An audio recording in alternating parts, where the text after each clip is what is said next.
This is a recording of a presentation that I made at a Sahitya Akademi Seminar on the 9th of March 2022. The seminar was on Sindhi writers who have contributed to literature of languages other than Sindhi, and I was asked to present about Murli Melwani. Dr. Murli Melwani, PhD, is a writer of repute whose work ranges from scholarly reviews and academic theses to short stories that cover different literary styles and important themes. Over the decades, his readers have ranged from those seeking good quality entertainment to those partial to literary fiction to students and serious researchers. So today I'm going to start by talking to you about his book, Beyond the Rainbow, and then we look at some other contributions he made. I'll also give you a background about his family and the values that he grew up with, and the importance of documenting the global Sindhi diaspora, which he has done. Beyond the Rainbow has 11 short stories, and they were written between 2010 and 2020. In 2021, I actually brought them out together in this volume, and the stories are set in different global locations: the United States, Canada, Chile, Hong Kong, Taiwan, Thailand. And this is where many Sindhi communities are located. And through this geographical diversity, Dr. Melwani shows how Sindhi businessmen seek opportunities, how they deal with international clients, how they deal with their own ambitious subordinates, and how they painstakingly inch their way to financial prosperity.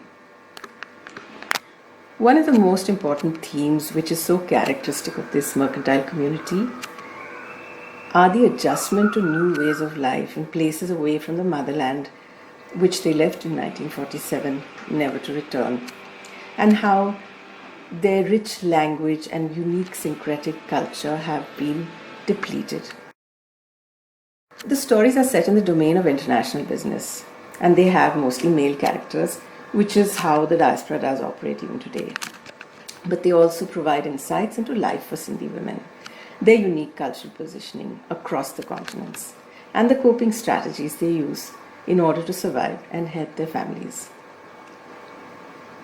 Dr. Melwani's sensitivity and deep immersion in his own cultural milieu has resulted in evocative scenes. In The Head of a Chicken, when Vivek Ajwani telephones his aging mother to tell her that he's marrying a Chinese girl, her response is, "I will imagine that I have 4 daughters instead of 3. A daughter leaves her home. A son stays back to look after his widowed mother." In these short sentences, so much pain, so much cultural baggage is revealed. If you'd like to read the entire paper that was submitted to the Sahitya Akademi, it's been hosted on academia.edu. And of course, the book is also easily available online. The themes in this book are quite characteristic of the Sindhi community. You've got your loss of ethnic culture and language, and the career choices that young people are sometimes forced to make, the challenge of finding a life partner within the framework of family connections and international trade, business ambitions, the socially competitive nature of the community, occasionally an uncharacteristic harking back to outdated gender roles, and the values Sindhi parents bring their children up with. And all this couched in the fundamental grit of the community and the confidence with which change is faced. Most of these stories emerged from actual incidents which sparked off thoughts and ideas. Dr. Melwani calls them a gift of my travels. And that's the same line I chose as the title of the introduction I wrote for Beyond the Rainbow, which is a historical overview of the global Sindhi diaspora. One of the most important aspects of this book is that while it showcases negative caricatures of the Sindhi community, which have been propagated over the decades by various sources, it goes beyond these by portraying Sindhis as real people. As Dr. Melwani says, we are viewed as shallow for our ability to suppress negative thoughts, devote unbounded energy to business, and to live a flashy lifestyle. Being individualistic and opinionated by nature, and because we've not shown a cohesive and attractive face to the world, Hindu Sindhis are seen as stereotypes. With these stories, I've endeavored to show that we have lives as individuals too. On the Rainbow has businessmen who are polite, mature, who love to read. And the stories have solidly good plots, lifelike characters, and laid out in clear, distinctive language. And since the book is written by a skilled businessman in a business setting, you can treat it as a business manual as well. Dr. Melwani's stories provide practical, never-fail tips on selling, exposure to business cycles, and the placid understanding that large investments, even the most obvious, could turn out to be ruinous. There are young employees who clone their employers, swiftly learning the trade and soon enough snatching it out from under their employers' feet to set up as competitors. Some families have members living in other countries. The father ships out goods from a manufacturing location, and the sons sell in other parts of the world, creating hugely profitable companies which run around the clock. Dr. Melwani's PhD was in English literature, but this book is a how-to book of lessons which are not taught in business school. In January 2022, a book discussion group based in Singapore selected Beyond the Rainbow as their book of the month. They read it and they met to discuss it online, and they invited Dr. Melwani and me to be present at their meeting. And at the discussion at the end, one of the participants told him, "Your book is Business 101. She said she'd attended a business studies course, and if she'd read this book, she would have not needed a business studies course, because in any case, she learned more about business from this book than at the course itself. And being all in stories, it was much easier to understand. This diaspora who have read this book have told me, every one of them have said to me that the lifestyles and situations presented here are very authentic and well represented. Dr. Melwani's short stories have been published in a range of prestigious literary collections, both international as well as Indian. One of his stories, called 8 Rupees, is included in school textbooks in India, and during the lockdown it was taught by teachers online, and you can see them on YouTube. Murli Melwani was just 21 when his first short story was published in the prestigious national journal Quest. And after that, his stories have appeared in a number of other journals. Most of these were different from the narrative stories in Beyond the Rainbow. They were slice of life. That was his development as a writer. In 1967, his first collection of 19 of these stories was published under the title Stories of a Salesman. Along with writing stories, Dr. Melwani, being a professor of English, also practiced literary criticism. One of his most successful essays is called In Defense of Pulp Literature, and it was first published in Quest and included in the anthology Best of Quest, which was the cream of contents published in India's leading intellectual magazine in the 20-year period of its existence, 1954 to 1974. Over the years, Dr. Melwani had noticed that Indians who wrote in English usually picked forms of writing other than the short story. And he was puzzled by this phenomenon because he felt that next to poetry, the short story is the most flexible form of writing and eminently suited to portray the variety, nuances, and cultural richness of Indian life. So he decided to write a historical and critical study of the Indian short story in English. And he continued with this research even after he had left India to settle in Taiwan and run his own business. This book he put together after he moved to the US in 2009. As with his other work, this book also received good reviews. While living in Texas, Dr. Melwani contributed regularly to the Dallas Morning News. He drew on his dual heritage, Indian Sindhi and American.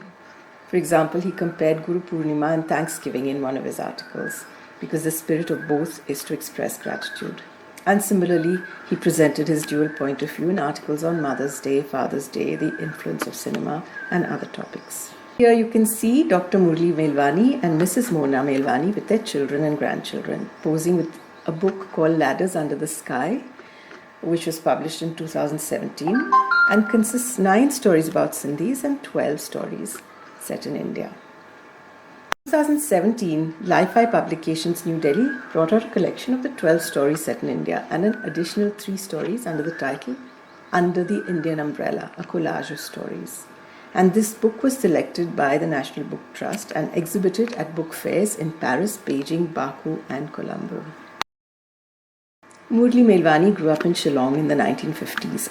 As a child, he loved to read, and the Shillong Public Library was one of his favorite haunts. He even got locked in there one night because he was so engrossed in his book. Dr. Melwani's father, Harkishan Sograj Melwani, came from a wealthy Zamdar family of Sindh. Due to unfortunate circumstances, the family wealth and lands were lost, and Harkishan Das had no choice but to go to work. He got a job with Lalchand Dalamal, one of the Sindhi firms of the time with a widespread global trading business and retail outlets in various locations. His first posting was in Nainital as a salesman in a department store before partition.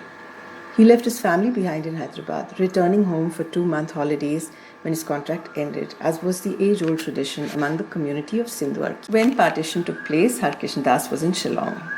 And by this time, he had done so well at his job that the company had given him promotions, they had made him the general manager, they had kept on increasing his contract, and he had brought his family to Shillong with him. So he did not get a chance to go back to Sindh. And he felt so bad about that because he believed that those who had to leave, they were forced to leave, but he had left voluntarily, and this made him an exile, and he always called himself an exile. In Shillong, the family lived in a 3-room apartment above the store on GS Road, which is the main artery of the town. And Murli has many fond memories of the time as he was growing up, and some of his memories have worked their way into his stories. Many successful salespeople of the time, Harkishan Das spoke English and dressed formally in Western clothing. But he remained a Sindhi at heart. And the children spoke Sindhi at home, but Khasi, Hindi and English outside it, depending on whom they were speaking to. But they grew up ingrained in Sindhi pahakas, life lessons, encapsulated in pithy words. One of their father's favorites was Sab Mein Bhali, everything happens for the best. There was a fire on GS Road and 6 of its shops burned to the ground. Harkishan Das also suffered great losses. His younger son Ratan asked him, "Do you still believe all that?" And he replied calmly, "Yes, now even more than before." The goods in the store which were rescued from the fire were heaped up on the pavement. And there was no store space on rent, so Harkishan Das took up a hall on the 2nd floor of a building.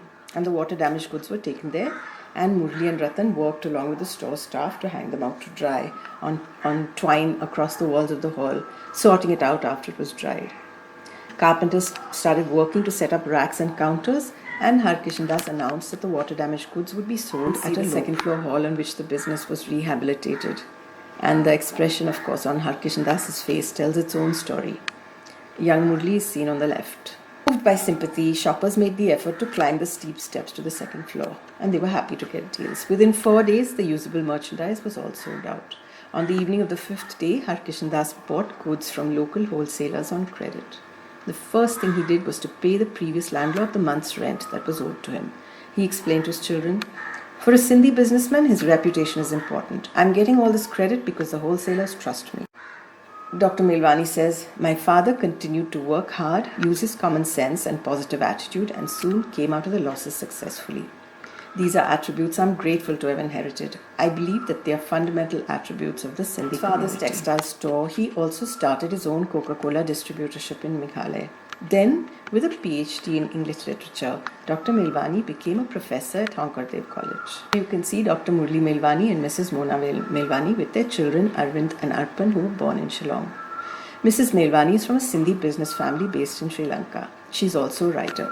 For a blissful period, the two ran a bookstore, Ratna's Mascot, in Shillong, which old-timers in Shillong still remember. In the late 1970s, separatist forces disrupted the peace of beautiful Shillong. A time came when all outsiders became the target of harassment.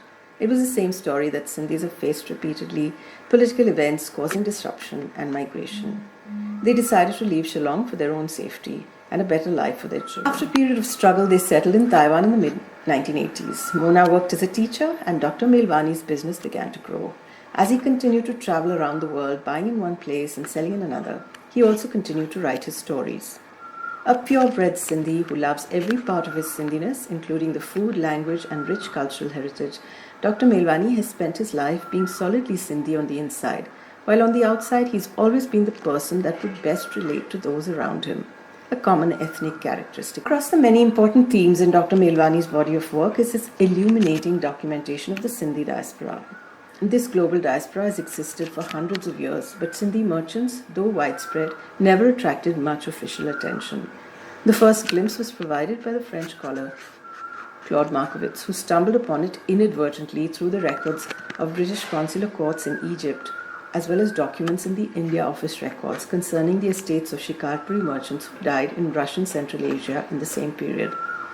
His work uncovered two separate trade networks emerging unexpectedly from Sindh at a time when the global economy was dominated by Europe, one from Hyderabad and one from Shikarpur. The stories in Beyond the Rainbow are set in this diaspora, which began to be established in the 1860s. Its characters, their milieu, their lifestyles, their preoccupations, their rituals and traditions, as well as the slow and painful loss of language and culture, develop with great clarity as the book progresses.